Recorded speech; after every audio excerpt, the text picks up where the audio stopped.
Okay, the next one I'm going to do is the moon, and prove to you that the crescent of the moon represents Satan. It does. Okay, a few characteristics about the moon that you should know is the moon does not give off its own light. It's being reflected like a mirror. It's not a source of any kind of light. It's merely like a mirror. You understand? Doesn't give off its own light. Anyway, if you read in Corinthians, a couple verses here, for such are false apostles, deceitful workers, transforming themselves, that's a key phrase there, into the apostles of Christ. And no marvel. In other words, don't be surprised there's people like that, because Satan himself transforms himself into an angel of light. He's trying to deceive, see? And he's trying to transform himself into an angel of light. So those are the key words in those scriptures. A false light that's transforming itself. That's Satan. So the moon does not give off its own light. It is a false light. It rules the darkness. And those are characteristics of Satan too. So are you following so far? Even though you know the answer already, I'm going to ask you, do you see anything in the heavens? Okay. That is a false light that rules the darkness. Okay. And of course the answer is the moon. Now, of course, do you see anything in the heavens that could symbolize angels? And of course, this answer is a little bit easier. There it is in Revelation. It says the seven stars are the angels of, etc. Okay, so we know that angels or stars represent angels. So there you have it. The stars represent angels. Each angel has its own star. It does. Now, a falling star, which loses its light, I don't know. I've seen plenty of falling or shooting stars, as they call them, in my life. Do you understand? That represents a fallen angel. You got to remember, angels have a free will. They're not prisoners. Do you understand? Just like you're not.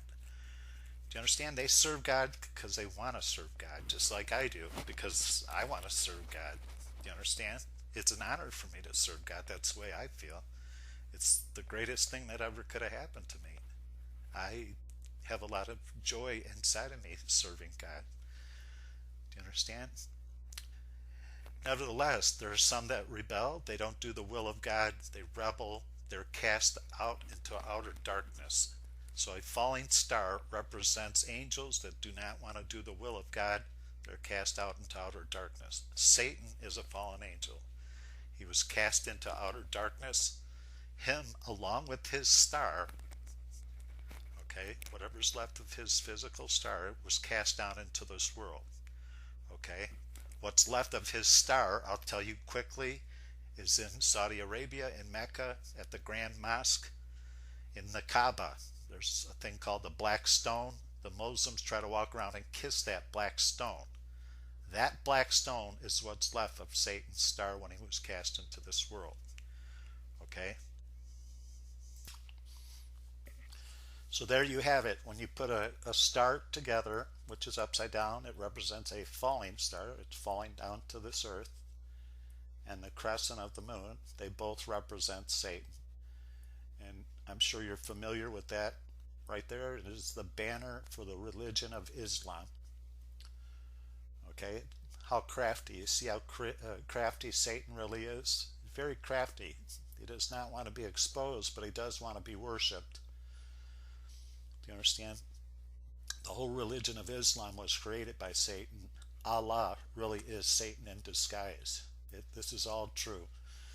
You have a brain, you have good common sense. Take a good look at that religion. Do you understand? It's covered up with love and mystic stuff, but what is the end result if you were to go through that religion and became a fanatic of that religion? You know, what if you truly believed in the Quran? What do you get? You get a mass of people, especially young men, that want to get to heaven so they can have 72 virgins But before they go, they want to kill off as many Christians and Jews as they possibly can. I mean, it's insane. Islam isn't really a religion, it's a psychosis. It's like it produces very angry, very violent, and hatred young people, especially men, that are willing to strap bombs on themselves and commit suicide and kill other people. Look at it in its purest form. It's evil. It is what it is. It's a religion that holds uh, the people prisoners. The Kaaba really looks like a jail to me. It's built, it looks exactly like a jail cell, and it's covered with a black cloth, darkness. Anyway, the black stone on the corner of the Kaaba is what's left of Satan's star. The Muslims, when they go on their Hajj, which is their pilgrimage to Mecca, they try to kiss that black stone. As Satan, observes they're kissing his stone, they don't even know it. They have no idea that that's really his stone. Nevertheless, like I say, Satan is very cunning. He's very crafty. He deceives nations, multitudes of people. Do you understand? Don't let him deceive you anymore. Take a good look at that religion. Do you understand? Jesus is the only one that can set you free. The truth shall set you free. Jesus is the truth. That religion has held a lot of people prisoner of its own religion. People are killed trying to get out of the religion. People are killed when they don't observe its religion, which is to kill off God's children, the Christians and the Jews. It is what it is. Do you understand? And there's the banner for it, and there's the proof right there in front of you. Okay?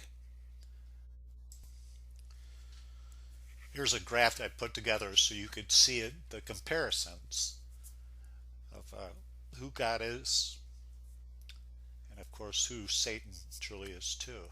If the world would only know that we all share a common adversary, enemy, whatever you'd like to call Satan, he is the adversary of God and man.